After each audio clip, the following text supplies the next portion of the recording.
Hi friends, எல்லோரும் எப்படி இருக்கீங்க? இன்றைக்கி ஒரு புது வீடியோ. இன்றைக்கி நம்ம வந்து வெஜ் ஆம்லேட் செய்ய போகிறோம். இது வந்து முட்டை இல்லாமல் நம்ம வெஜ் முறையில் எப்படி செய்யலான்றது. அதுக்கு நான் கொஞ்சம் இன்க்ரீடியன்ட்ஸ் எடுத்து வச்சுருக்கேன். அதாவது கட்டத்தூள், பச்சை மிளகாய், கருவேப்பிலை, கேரட். அடுத்ததாக நமக்கு ஒரு கப் நீங்கள் கடலை மாவு போட்டிங்கன்னா அந்த ஒரு கப் அளவுக்கான வெஜிடபிள்ஸ் எடுத்துக்கங்க. இப்போ நாங்கள் எடுத்த கடலை மாவுக்கு ஏற்ற மாதிரி கருவேப்பிலை, கேரட், கட்டத்தூள் சேர்த்துருக்கோம். அதோட மிளகு, உப்பு, ஒரு சிட்டிகை வந்து மஞ்சள் தூள் சேர்த்தாச்சு.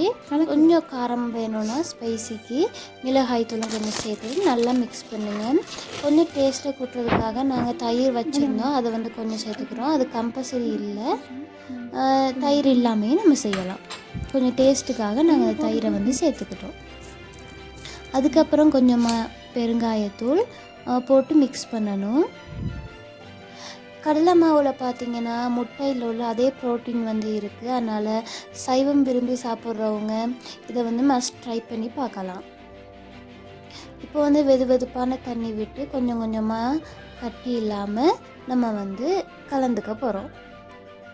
எந்த அளவுக்கு நம்ம ஏதாவது கலந்துக்கிறோமோ அந்த ஓரங்களில் வந்து பார்த்திங்கன்னா நுரைக்கும். அந்த அளவுக்கு வந்து நல்லா அடிக்கணும். இப்போ கேக்கு நம்ம அடிக்கிறோமோ அந்த மாதிரி இதில் வந்து பீட் பண்ணுங்கள். பீட் பண்ணும்போது தான் நமக்கு வந்து இன்னும் டேஸ்ட்டும் இந்த வெஜ் ஆம்லேட்டுக்கு கூடையாக இருக்கும்.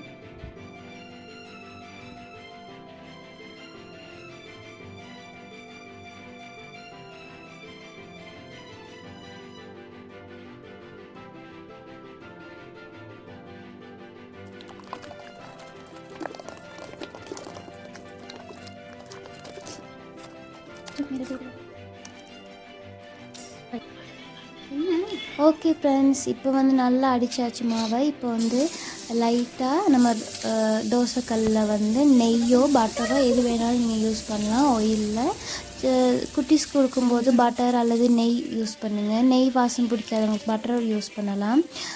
போட்டு நம்ம ஏற்கனவே எப்படி ஆம்லேட் போடுறோமோ அந்த மாதிரி ஊற்றிக்கிறோம். பார்த்திங்கன்னா கொஞ்சம் கூட டிஃப்ரெண்ட் இருக்காது. நான்வெஜ்ஜில் உள்ள ஆம்லேட்டுக்கும் இதுக்கும் ரொம்ப போசாக்கானது.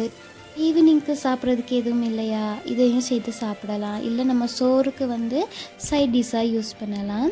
ஓகே ஃப்ரெண்ட்ஸ், ரொம்ப ஆரோக்கியமான டேஸ்டியான வெஜ் ஆம்லேட் ரெடி ஆகியாச்சு. நீங்களும் மஸ்ட் செய்து பாருங்கள். ஓகே, இன்னொரு வீடியோவில் சந்திக்கிறேன். பாய்.